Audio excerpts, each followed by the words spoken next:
just want to talk about when I first became a leader. I was 16, I think. I was a manager trainee, and then 17, 18. Then I um, went into a completely different field, retail, and was a store manager. And I was just thinking about how stupid I was, how much I didn't know, how naive I was. And somebody trusted me. They saw potential in me. They saw the good and the greatness in me. So they gave me a chance to be a leader and to have my own store, multi-million-dollar store. And I just think about how we set leaders up to fail because we don't train them. And so I became a leader. Like I said, I wasn't a manager trainee program, but that was just the name. I didn't really get any training. I got training in how to run that store, but as far as being a leader, building relationships, building trust, all these different things, how to communicate, these things that are so important to being a leader, and nobody told me those things.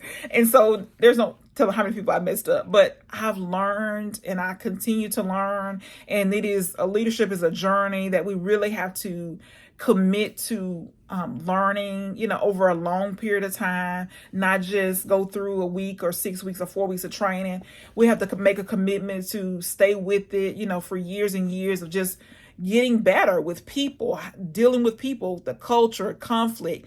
We have got to learn how to communicate. There's so many different skills that a leader requires. And to just throw somebody out there, it's like throwing them to the wolves, because there is a lot to be learned to be an effective leader. So anybody can be a leader, right? It's just a title. Just if a manager, leader, whatever, it's just a title, but it really takes work, dedication, and a focus on continuous improvement, really getting better as a person, being more self-aware, really looking at how can I be better so my people can be better? How can I lead well? And so a lot of times we get thrown in a position and we think about all we think about is status, that we're a leader. We can tell our friends that we're a leader, that we've done all these things, that we've been promoted.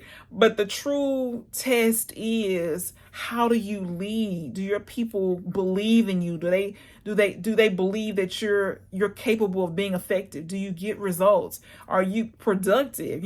There's just so many different skills that a leader requires. And I think it's a disservice. We do ourselves a disservice if we're promoted, companies promote us, and they don't invest in us to put us through extensive training as far as leaders.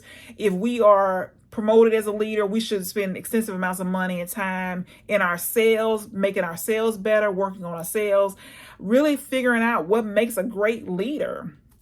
And oftentimes we get thrown in a position and we just do the daily task of being over people, like scheduling, ordering, all these different things. But a leader is so much more than that. So much more than that.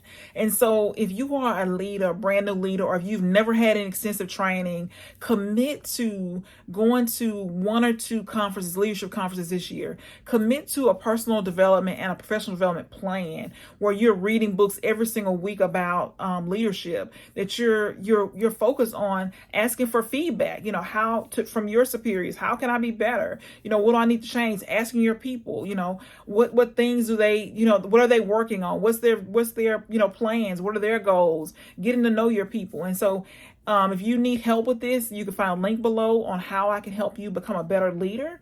But focus on being a better leader. It's more than just doing a schedule, ordering supplies, telling people what to do. It's so much more than that. Leadership is so much more than that.